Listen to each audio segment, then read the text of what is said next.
नाजरीन, ज़ब्त ड्रामा की आने वाली एपिसोड की अगर बात करें तो सबसे पहले तो इस बात पर हैरत हो रही है, इस सिकंदर का बाप ज़हीर और आयला का बाप साकब बचपन के दोस्त हैं। भला ये कैसे मुमकिन है कि किसी को अपने बचपन के दोस्त के घर के हालात ना पता हों, और सबसे बड़ी बात कि ये ना बताओ कि मेरे दोस्त के बेटे की शादी हो चुकी है। अगर इतना करीबी हो के भी लोग एक दूसरे को धोखा दे सकते हैं तो भाई फिर अल्लाह ही हाफिज है इन लोगों का, जो अनजाने लोगों में अपनी बेटियों की शादियां करते हैं। खैर फिलहाल तो बात करेंगे आयला और सिकंदर की। तो जिस दिन आयला की मेहंदी थी उस दिन न सिर्फ आयला ने बल्कि शमसा और साकब ने भी ये बात नोट की थी कि सिकंदर और इसका बाप कुछ परेशान से थे, लेकिन क्या परेशानी है इसका आइडिया नहीं था।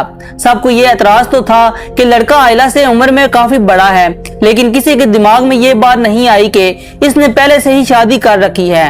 खैर ओन जो आयला की मेहंदी पे शरीक होता है तो दिल ही दिल में हसरत करता है कि काश आयला मेरी हो जाती, और शायद वही वक्त था जब ओन की दुआ सुनी गई, क्योंकि अगले दिन जब बारात होती है आयला की दुल्हन बनी होती है, वो हसीन लग रही होती है तो स्टेज पे बैठी बारात का इंतजार कर रही होती है। लेकिन काफी देर गुजर जाती है, बारात का कहीं नामो निशान नहीं होता। अब जैसे जैसे टाइम आगे बढ़ता है ना, सिर्फ आयला को बल्कि इसकी माँ को भी तशवीश होती है कि आखिर क्या वजह हो गई है कि बारात अभी तक नहीं पहुंची। अभी भी इन्हें यही डाउट होता है कि हो सकता है रास्ते में कोई हादसा हो गया हो। अब पता करने के लिए सब बारी बारी फोन करने की कोशिश करते हैं, लेकिन ज़हीर और सिकंदर दोनों के नंबर मुसलसल बंद मिलते हैं। इसके बाद तो सबकी परेशानी मजीद बढ़ जाती है। ऐसे में साकब साहब इनके ही जिम्मे लगाते हैं कि बेटा तुम जाओ और सिकंदर के घर से पता करो कि बारात वहाँ से निकली भी है या नहीं।